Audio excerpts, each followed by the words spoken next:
Jésus gravit la montagne et il appela ceux qu'il voulait. Ils vinrent auprès de lui et il en institua 12 pour qu'ils soient avec lui et pour les envoyer proclamer la bonne nouvelle avec le pouvoir d'expulser les démons.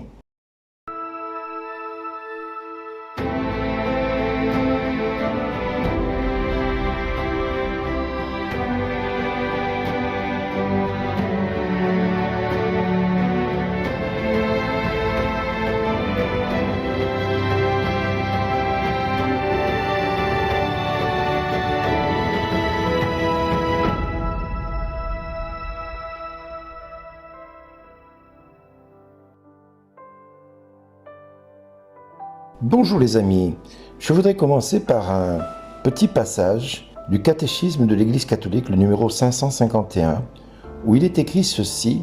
Dès le début de sa vie publique, Jésus choisit des hommes au nombre de 12 pour être avec lui et pour participer à sa mission. Il leur donna part à son autorité et les envoya proclamer le royaume de Dieu et guérir. Et il s'appuie sur le passage de Luc au chapitre 9, verset 2. Étrange que de lire ceci dans le catéchisme de l'Église catholique et doublement étrange de voir tant de serviteurs de Dieu refuser la guérison comme étant un moyen que le Christ a donné à ses serviteurs pour agir envers le peuple. La guérison, la délivrance, c'est le pouvoir que le Christ a souhaité donner à ses apôtres, à ses 12 apôtres. Ces apôtres ont délégué eux-mêmes le pouvoir à leurs prêtres. Il est triste de voir tant de prêtres ne pas croire que la guérison puisse se réaliser, que la délivrance puisse se réaliser. Il est certain que nous n'avons pas à juger les prêtres. Il est certain que nous n'avons pas à condamner les prêtres qui ne le font pas. Non, il est important d'abord et avant tout de comprendre que la vocation n'est pas facile. Quelle que soit la vocation que nous ayons, il faut répondre présent. Mais même dans le sacerdoce, dans la vie religieuse, dans la vie maritale ou dans la vie célibataire, tout simplement, quel que soit l'appel que nous ayons reçu de la part du Seigneur, cet appel implique que nous acceptions le choix de Dieu, qui ne se justifie pas, qui ne s'explique pas, mais qui doit se vivre. Alors l'Évangile résume aujourd'hui toute la théologie de la vocation chrétienne. Le Seigneur a choisi ceux qu'il voulait avoir avec lui et il en a fait des apôtres. Ces hommes-là, on sait, comme pour chacun de nous, il nous a choisis dès avant la création du monde. Il nous a destinés à être pour lui des saints dans le royaume. Il fait de nous des témoins. Il fait de nous des fils et des filles de Dieu, capables de témoigner de ce que Dieu veut pour le monde. Et il fait de nous des lumières, ou le sel de la terre. Mais qu'on soit le sel de la terre ou la lumière du monde, c'est pour justement éclairer ceux qui sont dans les ténèbres, pour les appeler à la conversion. Parce que le Christ est venu pour tous les hommes. Car Dieu a tant aimé le monde qu'il a donné son Fils unique, afin que quiconque croit en lui ne périsse pas, mais obtienne la vie éternelle. Car Dieu n'a pas envoyé son Fils dans le monde pour juger le monde, mais pour que le monde soit sauvé par lui. Dans ce passage-là, de Jean 3, 16, 17, il est certain que nous comprenons vraiment que le mystère du salut est réservé à tous les hommes. Mais il appelle, pour permettre à ces hommes d'être sauvés, d'autres personnes, d'autres hommes, des religieux, des religieuses, des diacres, des prêtres, des évêques, des cardinaux, un pape.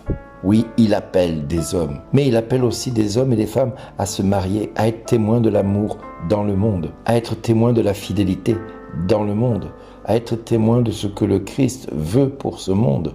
Alors oui, il est vrai que certains hommes, certaines femmes ont bafoué le choix de Dieu, l'ont trahi, ont marqué dans leur histoire le mensonge, la perversion, la violence, bref, l'iniquité. Ils n'ont pas été justes avec leur prochain. Et Dieu va leur en demander des comptes un jour ou l'autre. Dieu va les mettre face à la réalité de leurs actions. Soyons-en sûrs, rien de ce que nous pouvons faire ou dire n'échappe à son regard. Rien de ce que nous pouvons penser n'échappe déjà à son regard. Rappelez-vous le psaume 138-139, selon la Bible que vous ouvrez. 138 si c'est la Bible de Jérusalem, 139 si c'est la Bible de Louis II. Il est important de comprendre que dans ce psaume, il nous est clairement dit que nous descendions aux enfers, il est là, que nous montions dans les hauteurs, il est là aussi, qu'avant qu'un mot ne parvienne à notre bouche, sur nos lèvres, déjà lui le sait, connaît ce mot. Alors imaginez tout ce que nous pouvons faire ou dire dans le quotidien. Si Dieu est capable de faire cela, il est capable de bien plus. Et pour preuve, il a créé le ciel et la terre et tout ce qu'elle renferme pour que nous puissions vivre en paix dans ce monde. Mais voilà, l'homme, il est l'homme, et dans sa perversion, nous le voyons à travers Saül et David. Saül qui veut tuer David, et David qui va faire en sorte que de ne pas lever la main sur cet homme qui a été choisi par Dieu à un moment donné pour être roi d'Israël. David aurait pu tuer Saül, mais il n'a pas voulu le tuer. Il lui a simplement coupé une frange de son manteau pour bien montrer que nous sommes aujourd'hui dans une situation où l'homme peut faire le pire, mais il peut choisir aussi de faire le bien. Et c'est ce que David va faire. Il va faire le choix de ne pas lever la main sur Saül. Et Saül va se rendre compte combien il a été injuste avec David. Et il dira qu'il sera un très bon roi à la fin de son histoire, parce qu'il n'aura pas levé la main sur lui. Il reconnaîtra que Dieu l'a vraiment choisi pour devenir son successeur. Nous-mêmes, nous avons aussi dans notre histoire peut-être vécu des choses difficiles avec des membres du clergé. Je pense aux bénédictines du Sacré-Cœur de Montmartre qui ont été traumatisées, humiliées, maltraitées par une mère supérieure pendant plus de 40 ans. Et il est vrai que ces femmes-là, elles ont vécu le martyre de leur vivant. Elles ont été martyrisées par cette femme qui aujourd'hui se trouve devant Dieu et va devoir rendre compte de tout ce qu'elle a fait contre le plus petit d'entre les siens, parce que c'est à Dieu que l'on le fait. Elle a simplement oublié ça, cette mère supérieure. Comme l'abbé Pierre, pour tout ce qu'il a fait. Il est devant le Seigneur aujourd'hui et il doit rendre compte de tout ce qu'il a fait. Alors oui, nous pouvons par moments nous égarer, tous et toutes. Cela peut arriver à n'importe qui, même au père ou à la mère de famille. Cela peut arriver à n'importe qui. Et il n'y a pas de grand ou de petit péché dans ces moments-là. Mais il y a un appel. Il y a un appel à la conversion.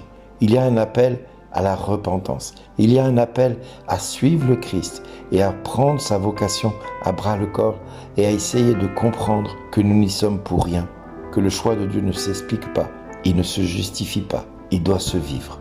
Alors demandons au Seigneur de nous aider à vivre cet appel, à vivre cette vocation, à vivre ce temps avec Dieu, de vivre vraiment cette grâce, de pouvoir recevoir de lui ce dont nous avons besoin pour affronter ce quotidien.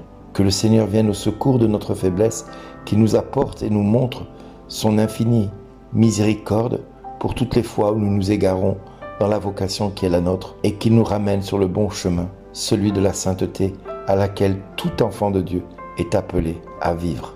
Oui, que le Seigneur vraiment agisse puissamment dans nos cœurs, dans nos vies et nous montre ce que nous avons besoin de corriger et d'améliorer pour que sa gloire soit dans nos vies et que nous soyons le reflet de sa gloire. Amen. Et maintenant, prions pour la France. Jésus, sauve ta France. Ô Jésus, notre Seigneur et notre Dieu, vrai roi de France, vois la France, la fille aînée de l'Église, qui t'appartient. Tu l'avais confiée à tes plus chers amis, Marthe, Marie-Madeleine et Lazare. Mais l'ennemi est venu et a voulu te chasser de chez toi. Et nous ne savons plus que faire, ni comment nous en débarrasser.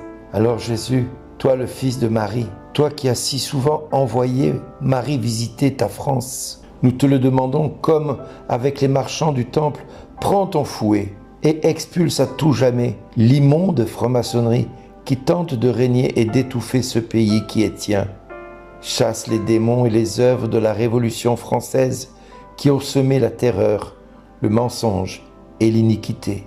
Brise nos lourdes chaînes, nous t'en prions Jésus. Casse le joug de tous nos oppresseurs et des tyrans qui nous gouvernent. Libère-nous à tout jamais de ceux qui veulent nous asservir pour que nous retrouvions notre vocation première de Franc, fils de Clovis, dont tu convertis le cœur des Francs, c'est-à-dire des hommes libres face à toi, Seigneur. Nous te le demandons, Père, par Jésus-Christ, ton Fils, notre Seigneur et notre Dieu, qui vit et règne avec toi dans l'unité du Saint-Esprit, maintenant et pour les siècles des siècles. Amen. Merci d'exister.